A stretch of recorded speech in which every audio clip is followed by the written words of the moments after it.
시간은 없고 공부는 해야겠고 찾기는 귀찮고 책만 펴면 잠이 오는 직장인들을 위한 방송 직장인들의 출근길 대학원 직지신공 시작하겠습니다. 와.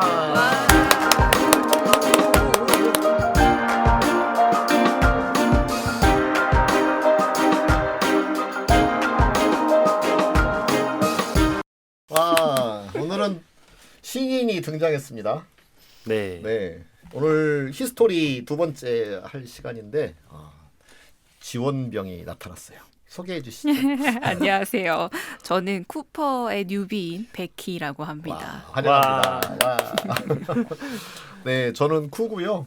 네, 저는 오스틴입니다. 네, 그러면 앞에 이야기했던 이제 조직 개발의 역사 여기에서 9단계로 이 책에서 소개를 하고 있는데 저희가 6단계까지가 아니고 5단계까지 소개를 했었죠. 그래서 네. 오늘 6, 7, 8, 9 이렇게 나가보려고 합니다. 기억이 안 나실 수도 있으니까 1번부터 쭉 한번 읊어드리는 것으로 시작을 해보려고 합니다. 첫 번째가 이제 레버러터리 트레이닝 앤드 T그룹, 이게 이제 태동 단계라고 볼 수 있고요. 두 번째가 액션 리서치, 서베이 피드백, 소시오 테크놀로지컬 시스템. 이것도 거의 태동 단계라고 볼 수 있고, 하지만 여전히 이제 우리가 지금 서베이 같은 경우 지금도 계속 사용하고 있는 거잖아요. 네. 그래서 여기 있는 역사 9단계는 이게 앞에 것을 폐기하고 그 다음 것이 진행됐다 이렇게 보시면 안 되고, 앞에 것 토대 위에 그 다음이 쌓여 올려지고 또 쌓여 올려지고, 그래서 처음에 했던 것도 여전히 지금 그 몇 년이 흐르고 있다 이렇게 보시면 돼요. 네. 그 다음에 세 번째가 매니지먼트 프랙티스가 있었고, 네 번째가 퀄리티 앤드 임플로이 인볼브먼트가 있었고요. 그리고 영어로만 말해도 되나? 아니 한국말 많이 하고 한국말도- 계셔가지고 괜찮아요. 많이 하고 있구나. 제가 괜찮으면 아마 다른 분들도 괜찮아요. 그렇군요. 네. 네. 그러면 그리고 다섯 번째가 이제 오거나이제이션은 컬처, 조직 문화, 여기까지 이제 다루었었어요. 여섯 번째 체인지 매니지먼트, 그리고 스트래티직 체인지, 그리고 리엔지니어링 요거고요. 그리고 일곱 번째 오거나이제이셔널 러닝, 그리고 여덟 번째가 오거나이제이셔널 이펙티브니스 앤드 임플로이 인게이지먼트, 그리고 아홉 번째 어질리티. 요즘 많이 나온 얘기죠. 네. 이 책이 이제 업데이트됐다 이런 뜻이에요. 어질리티 앤 콜라보레이션. 네, 요 이야기들이 나오고 있습니다. 그러면 여섯 번째 꼭지인 체인지 매니지먼트, 스트래티직 체인지, 그리고 리엔지니어링. 네, 요 이야기를 한번 나눠보도록 하겠습니다. 체인지 매니지먼트냐, 왜 조직 개발인데 왜 체인지 매니지먼트가 등장했을까요? 쭉 잘 해오다가 오스틴한테 물어보는 거예요. 아 저한테 네, 누가 없죠? 그러게요. 왜 등장했을까요? 네, 음. 환경이 이제 급변하기 시작했어요. 아주 옛날에도 환경이 급변한다라는 이야기를 했지만 점점점 속도가 빨라졌을 거잖아요. 네. 가속도가 붙어가지고. 그러니까 이제 뭔가 시스템을 도입해가지고 뭘 할만하면 또 사정이 바뀌고, 또 뭘 할만하면 사정이 바뀌고, 그럼 그럴 때마다 조직이 안정되지 못했을 거잖아요. 그쵸. 그래서 이때 더 중요한 건 이 변화를 어떻게 관리할 거냐, 이게 더 중요했다는 거예요. 그죠? 그래서 예를 들면 뭐 요즘 최근에 했던 가장 대표적인 사례가 뭐 예를 들면 뭐죠? 그 엔진 내연 기관에서 전기차로 옮겨가고 있어요. 그럼 수많은 산업들이 자동차 부품 회사라든지 자동차 조립 회사라든지 그런 모든 회사들이 이제 엄청 달라지는 거죠. 그럼 조직 내부에 있던 사람들도 되게 불안해할 수도 있고, 내 전문성 어떻게 되는 거지? 그렇기 때문에 이때에는 뭐 서베이 피드백 이런 것보다 당장 이 변화 속에서 요동치는 이 조직을 어떻게 다루어낼 거냐, 이 변화를 어떻게 받아들이고 또 편안하게 하고 또 역량을 길러갈 거냐, 이런 게 중요하지 않겠어요? 엄청 중요하겠죠. 그죠? 네. 그래서 생겨난 거예요. 어. 그러면 실제로 하는 건 어떻게 할 수 있을까요? 변화가 막 나타났다 그랬을 때 오스틴이 그 막 변화의 소용돌이 속에 지금 있어요. 네. 공부를 하면서 오스틴은 어떤 조직이 무엇을 해줬으면 하는 마음이 생길까요? 그 변화에 대응하는 것도 하나의 업무로 보고 그에 대한 팀이 생긴다든가 아니면은 전사적으로 많은 변화가 필요할 때는 TF 팀이 구성된다든가 일시적으로 네. 그렇게 하면 좋지 않을까 생각이 들어요. 그렇죠. 그러면 사람들이 이제 변화가 두려워하는 건 뭐냐면 사실은 방향을 잃을까봐 그런 것도 있거든요. 맨날 바꾼다고만 하면 사람들은 되게 불안해할 수도 있고 어디로 간다는 거야. 그러면 그 방향을 정립하고 사람들의 불안을 해소하기 위해서 강조될 만한 게 있는데 오스틴도 많이 경험해봤을 것이긴 한데 제가요? 뭘까요? 뭘까요? 빨리 책을 봐요. 책에 써 있어. 그게 뭐냐면 요즘도 많이 하고 있는 미션 비전, 그다음에 핵심 가치, 목표 설정, 전략적 방향 설정 이런 거예요. 근데 변화가 되는 상황이면 비전 미션도 같이 바뀔 수도 있지 않을까요? 그러기 때문에 네. 비전이나 이제 미션이라고 하는 것은 큰 틀에서 예를 들면 자동차 회사예요. 내연기관에서 전기차로 바뀌어요. 그러면 그 내용들은 굉장히 바뀌겠죠. 기술도 상당히 달라질 거고 생산 라인도 달라질 거예요. 근데 안 바뀌는 게 뭘까요? 미션? 그죠? 조금 전에 바뀐다면서 안 바뀌는 게 바로 떠오르죠? 아, 예, 그렇죠. 어. 근데 비전은 좀 바뀔 수 있을 것 같아서. 비전도 안 바뀌는 수준에서 만들 수 있죠. 그러니까 목표는 바뀔 수 있어요. 연간 목표라든지 그런 아이템 이런 건 바뀔 수가 있는데 예를 들어서 미션 안 바뀌는 미션 뭐 백희 한번 이렇게 말해볼 수 있나요? 사람들이 차를 편하게 탈 수 있도록 좋은 차를 제공한다? 아니면 좋은 그렇죠. 엔진을 만든다? 뭐 그렇죠. 이런 게 있을 수 그런 있겠죠. 거는 그죠. 그다음에 사람의 이동의 편의를 제공한다. 이런 거는 뭐 절대 안 바뀔 거잖아요. 전기차라고 해서 바뀔 게 아닌 거잖아요. 그러네요. 그렇죠. 네. 그러면 그다음에 비전도 예를 들어서 뭐 자동차 브랜드의 뭐 세계 최고가 된다. 뭐 이런 비전 사실 안 바뀔 수도 있는 거죠. 여전히 자동차이니까. 그다음에 뭐 모든 사람이 일생 동안 우리가 만든 차를 한 번은 타게 한다. 뭐 이런 비전을 만든다. 전기차든 뭐 내연기관이든 아무 상관이 없잖아요. 비전을 잘 설정하는 것도 중요하겠네요. 이 변화함에도 계속 그렇죠. 지속할 수 그걸 있는. 담아낼 수 있는 그런 큰 그릇을 만들어낸다면 그 괜찮은 거죠. 그러네요.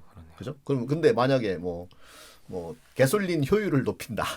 그걸 세계 1등 개솔린 뭐 효율을 넘버원 뭐 엔진을 만든다. 이제 이런 게 비전이었다면 그건 좀 바뀔 수도 있겠죠. 네. 그죠? 네. 그런 측면에서 말한 거잖아요. 맞아요, 네. 맞아요.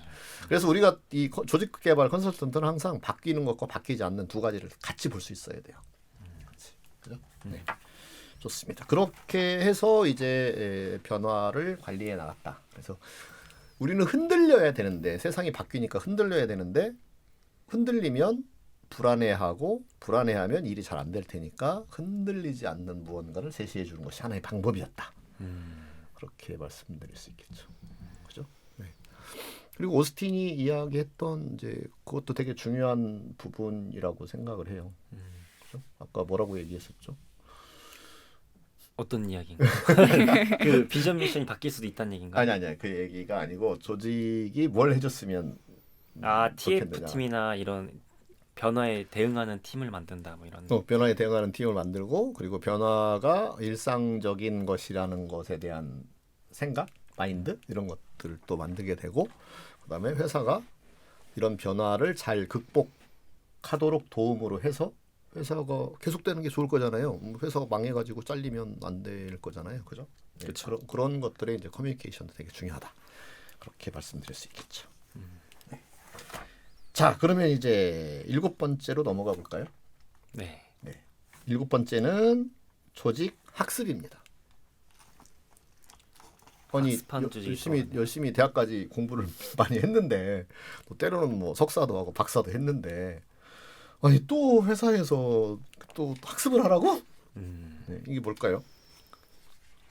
이제 학습하는 조직 형태로 가야 된다 이런 게 아닐까요? 왜 그렇죠? 왜 조직이 우리 학교 다닐 때 공부 열심히 했으면 됐지. 이제 일을 해야지. 웬 학습입니까? 이런 질문이 가능하잖아요. 그거는 이제 일을 하는 거는 오늘 되게 후달리네. 아니 이건 알 것 같아요. 네. 오케이. 네, 좋아요. 한번 맞춰볼게요. 오케이. 일을 한다는 거는 정보 처리를 하는 거고 조직에서 오! 그 정보 처리는 효율을 높일수록 일을 잘하는 걸 텐데 그런 방법은 말씀하신 대로 변화가 일어나는 속에서 계속 찾아가야 되는 거죠. 그렇죠. 그 찾아가는 과정이 이제 학습인 학습이다. 거죠. 와, 잘한다. 야, 완벽하다. 와, 퍼펙트. 이게 여러 번 들으니까 이제 좀 외웠어. 알게 되네요. 네, 네. 이제 머릿속에 이게 소화가 됐다는 얘기잖아요. 아. 야, 소화력 좋네. 기억. 야.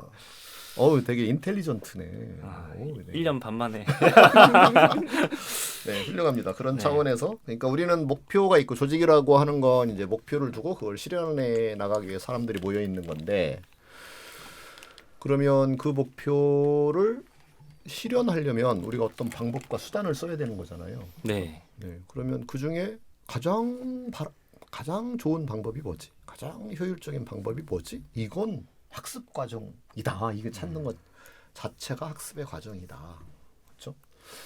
그러니까 약간 관료적으로 머무는 조직이 아니라 그런 걸 계속 찾고 효율을 높이려는 학습하는 조직이 돼야 이제 그게 조직 개발이다 이런 맥락으로 넘어온 거죠. 그렇죠. 네, 그렇습니다. 그래서 과거에는 이제 스테이블한 조직 또 환경에 이렇게 안정되어 있을 때라거나 어떤 사업 아이템이 그냥 하나 그거 만들어서 팔면 그냥 먹고 사는데 문제가 없었던 시절에는 그냥 뭐 하던 대로 하면 된 거예요. 그리고 인플로이들도 구성원들도 뭐 머리 쓸 필요가 없어요. 그냥 정해진 거 하면 돼요. FM대로 하면 돼. 매뉴얼대로 하면 돼. 뭐 이런 시대를 살았던 거죠. 근데 이제 환경이 바뀌니까 옛날에 부품 회사인데 옛날에는 그냥 뭐 예를 들어서 벨트나 뭐 나사나 뭐 이런 거 만들어 달라는 대로 만들어주기만 하면 됐는데 모델이 이제 계속 바뀌네. 그러면 이제 계속 회사가 이렇게 공부하지 않으면 안 되는 이제 상황에 놓이게 되겠죠, 점점. 그래서 이제 조직의 학습이 되게 중요한 때가 되었다. 네. 그리고 그러면서 그 시절에 이제 나온 굉장히 유명한 책 있죠, 피터 생게 학습하는 조직. 바로 나오네. 여기도 소개가 되는 것 같던데요. 여기 나오잖아요, 예, 그죠? 예. 시스템 띵킹, 퍼스널 메스터리, 그다음에 멘탈 모델, 그다음에 쉐어드 비전, 팀 러닝. 네. 이게 이제 그 피터 생게의 5가지 원칙인데 학습 조직의 원칙인데 학습 조직에 대해서는 저희가 따로 다른 에피소드가 많이 있기 때문에 여기서 자세히 다루지는 않겠습니다. 그래서 그걸 꾸준히 항상 하는 조직을 학습 조직이라고 부른다. 그리고 조직은 학습을 해 나감으로 해서 효과성도 높이고 변화에 대응할 수도 있게 되고 그다음에 새로운 어떤 먹거리를 찾아갈 수도 있다. 이런 관점으로 조직을 바라본 것이 7단계 역사상 보면 한 7번째쯤 해당된다라고 이 앤더슨이라는 저자가 이렇게 나누어 놓은 거다 이렇게 말씀드릴 수 있겠죠. 근데 이게 뭐 거의 마지막 단계일 줄 알았는데 또 그래도 2개가 또 있네. 예. 그죠? 네. 그 다음에는 효과성과 인플로이 인게이지먼트예요. 자 여기서 효과성이라고 했을 때 이게 뭘까요? 왜 갑작스럽게 또 그 전에도 효과성을 추구한 거 아니었을까요? 그죠? 이게 뭐 전혀 새로운 것은 아닌데 이게 왜 또 등장하게 됐을까요? 수칙을 해보면 네. 이거는 자신은 없는데요. 그 이렇게 학습을 하게 했을 때 무엇인가 소수의 그런 몰입이 높은 사람들 위주로만 뭔가 이런 게 이루어졌을 경우에는 또 아쉬움이 있었을 것 같아요. 그게 왜 아쉽죠? 어쨌든 방법을 찾은 거고 더 나은 그런 대안을 계속 찾아가는 건데 그게 일부 사람들에 의해서만 조직이 돌아가게 된다면 이제 전반적으로 조직 전체를 봤을 때는 비효율이 존재하는 그렇죠. 거죠. 이 메인 진행어 하는데 됐어. 네, 맞췄나요 이거? 내가 이거 붙잡고 있을 이유가 없는데. 그죠? 아, 네. 뭐 거의 다 제대로 설명을 한 거라고 생각을 해요. 흔히 이제 이런 말이 있죠. 부분 최적화가 전체 최적화가 될 수 없다. 네. 오히려 부분을 잘 함으로 또 단기 성과가 뭐 장기 성과를 보장하는 것은 아니다. 그래서 부서 이기주의 뭐 이런 게 이제 생겨나잖아요. 네. 그렇게 되다 보니까 이제 점점 이게 사회가 세상이 전문화되어 가다 보니까 어떤 특정 부서가 이제 자존심을 키우고 싶은 거죠.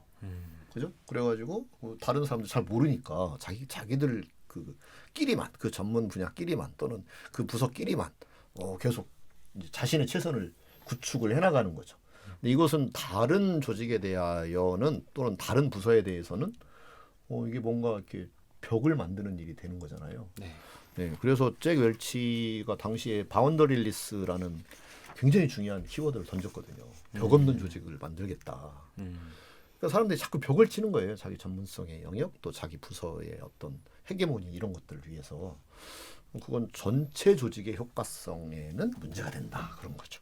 그러면 그래서 기업이 커지는 시점이랑도 맞물려 그렇죠, 있을까요? 그렇죠. 네, 그리고 업종이 되게 다양화되게 되고 그렇게 되다 보니까 전부 이제 나잘났어의 모드가 이제 점점 확대되는 거죠. 그렇게 하다 보니까 옛날에는 이게 조직이 그냥 자연스럽게 하나로 돌아갔는데 자연스럽게 조직이 하나로 돌아가는 게 아니라 부서가 하나로 돌아간다는 거죠. 그리고 이제 개인화가 또 가중되고 개인들이 또 똑똑해지다 보니까 뭔가 리더에만 바라보고 있던 그런 모습이 아닌 거예요. 그래서 이게 자꾸 쪼개지니까 개인 최적화 또는 뭐 팀 최적화 이렇게 되는 거죠. 그게 아니라 조직 효과성을 이제 강조해야 되는 상황이 발생하게 된 거죠. 그죠? 네, 그런 측면에서의 조직 효과성이다 이렇게 말씀드릴 수 있고요. 그 다음에 인플로이 인게이지먼트. 자, 개인들이 이제 역량이 뛰어나졌을 뿐더러 개인들이 이 회사 아니어도 먹고 살 수 있는 게 이제 많아졌어요. 그렇죠. 그죠? 네. 네. 한국만 해도 많죠. 그렇죠. 네. 네. 그러다 보니까 그리고 이제 업무의 복잡성이나 이런 것들이 또 높아지고 하다 보니까 옛날에는 뭔가 이렇게 위에서 이렇게 통제할 수 있는 그런 전문성들이 있었는데 이제 그걸 할 수도 없어요. 그러니까 개인들이 뭔가 일에서 만족을 찾거나 일에 몰입을 하거나 그렇게 하지 못하면 이제 떠나간다거나 다른 데도 뭐 내가 일할 곳이 있으니까 그런 일들이 발생하는 거죠. 그렇게 되다 보니까 조직 전체가 위험에 빠지게 되더라. 그래서 인플로이 인게이지먼트에 대하여 훨씬 더 중요하게 이제 생각을 하게 된 거죠. 그러면 어떻게 이게 우리말로 열의라고 번역하거든요. 인게이지먼트를. 근데 실은 몰입이 조금 더 어울리긴 해요. 근데 몰입이라는 단어는 이제 커밋먼트를 몰입으로 번역하는 걸로 이미 썼어요. 네. 그래서 커밋먼트는 보통 이제 뭐 헌신, 책임 이런 걸로 많이 이제 가깝게 느껴지는 말인데 우리나라 경영학에서 몰입, 커밋먼트를 몰입이라고 써요. 뭐냐면 내가 이 회사에 몸담고 싶다. 이게 커밋먼트예요. 네. 그런데 이제 인게이지먼트는 그걸 다 포함하는 개념이에요. 인게이지먼트는 훨씬 더 커밋먼트도 포함하고 뭐 조직 만족도 포함하고 인볼브먼트도 포함하고 이게 되게 폭넓은 개념인데 어쨌든 그렇게 돼서 이 조직에 푹 빠져 있는 모습 여기에 막 결부되어 있다 이런 느낌이잖아요. 그 인게이지먼트라는 게. 그런데 번역어는 열의라고 쓰고 있어요. 열의. 아, 열의로. 업무 열의가 높다.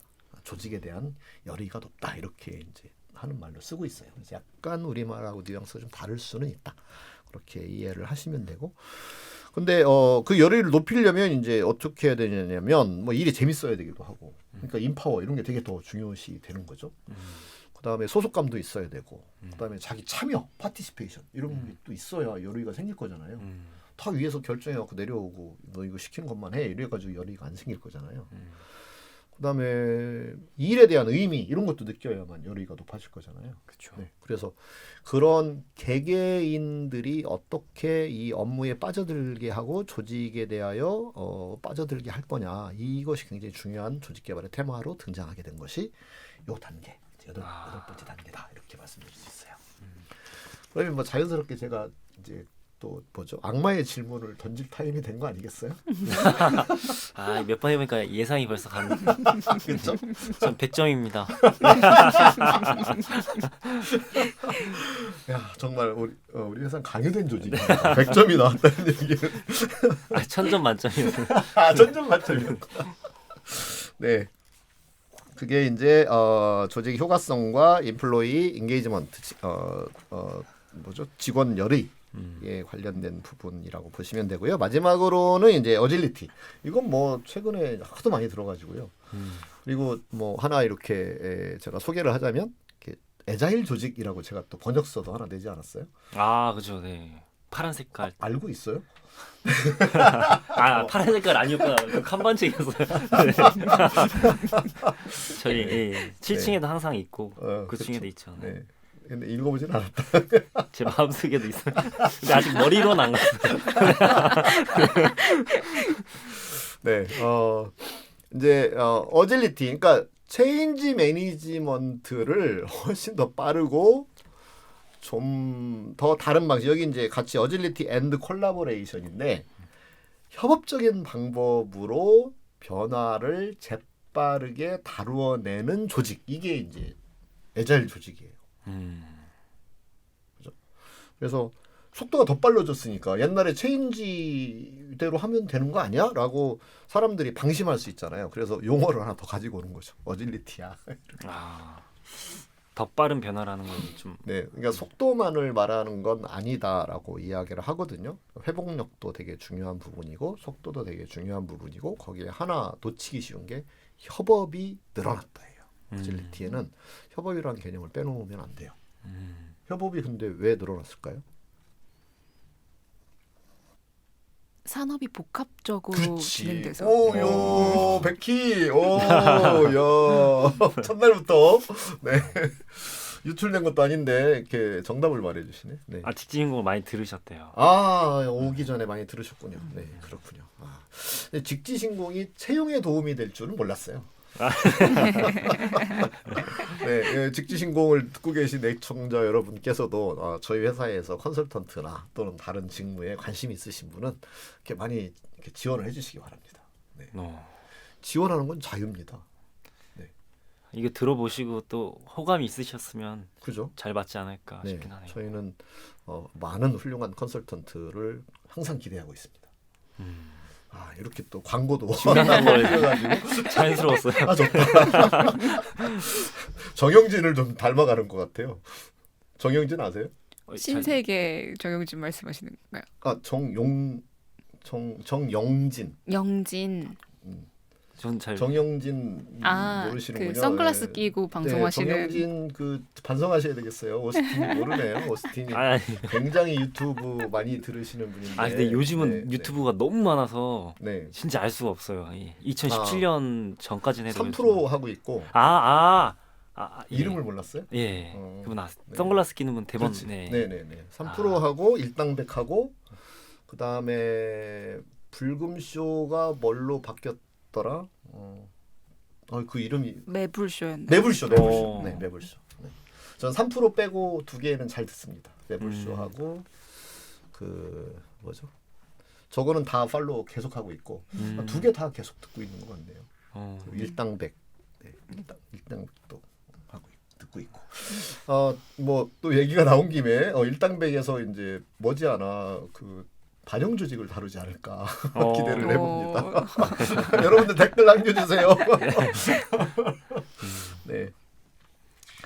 자, 그래서 그 복잡성이 이제 빠르게 변하면서 복잡성이 높아졌기 때문에 과거처럼 어떤 부서, 어떤 직무가 단독으로 처리할 일들이 많지 않은 거예요. 근데 협업을 하려면 되게 느려지게 되잖아요. 여러 사람이 함께 합을 맞춰야 되니까. 근데 그걸 또 느리게 해서는 안 되는 거죠. 그러니까 재빠르게 민첩하게 여럿이 함께 해야 된다. 네. 그리고 빠르게 바뀌기 때문에 또 문제가 되는 게 뭐가 있냐면 정답을 찾을 수가 없다는 거예요. 그렇죠. 어떤 결정을 빨리빨리 내려서 이제 시행을 해야 되는데 그러기에는 막 세상이 계속 바뀌니까 정확한 정보도 없어요. 그러니까 우선 근데 결정을 해서 내놔야 돼요. 그러면 무슨 일이 많이 벌어지냐면 실패를 많이 경험하게 될 수도 있는 거죠. 그럼 실패를 경험했을 때 그걸 다시 바운스 백 할 수 있는. 그래서 그 제가 번역한 그 애자일 조직에서는 그걸 바운스 백어빌리티라는 용어를 썼어요. 바운스 백어빌리티. 되튀어 오를 수 있음. 그게 이제 리질리언스라는 말 같은 말이에요. 그 회복성, 되돌아 그렇죠. 회복 회복성이죠. 탄력성. 예. 네. 그래서 그런 조직을 만들어야 된다.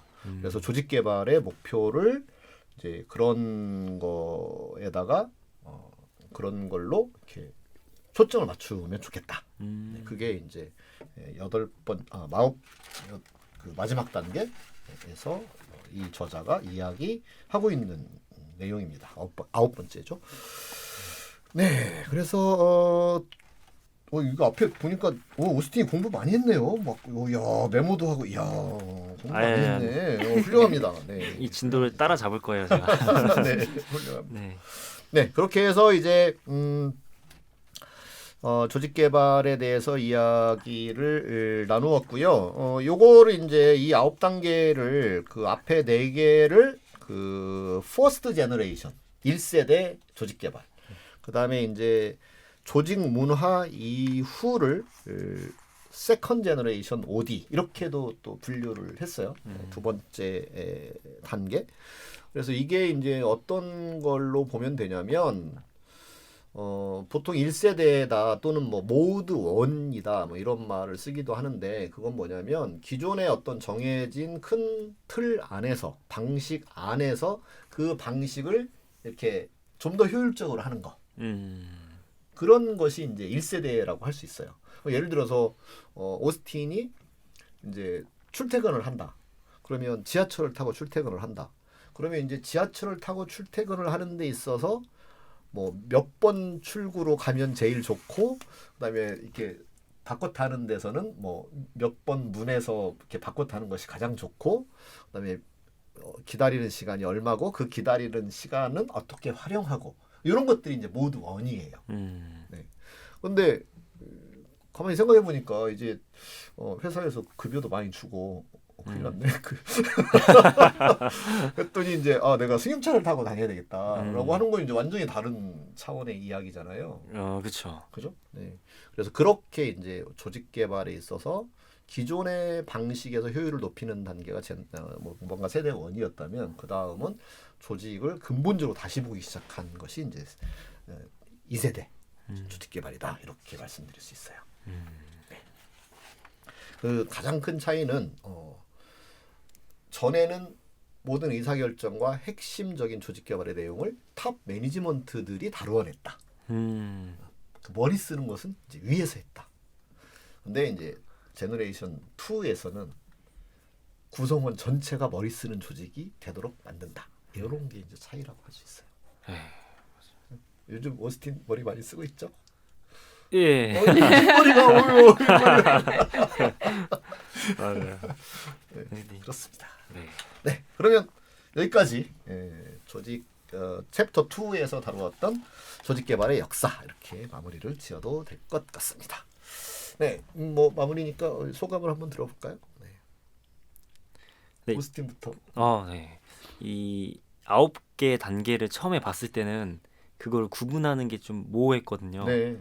대표적으로 뭐 학습하는 조직이라든지 그 뒤에 참여를 높인다든지 아니면 애자일 조직이라든지 다 비슷해 보이는데 뭐가 달라졌지를 좀 헷갈렸는데 이번에 다루고 나니까 약간 진화된 모습 이런 걸 좀 느낄 수 있었어요. 네. 이렇게 뭔가 이렇게 앞에 단계를 밟고 또 그 다음 단계가 생겨나고 이런 게 좀 그려졌군요. 네, 그래서 훌륭하다. 도움이 많이 됐던 것 같아요. 예, 훌륭합니다. 네.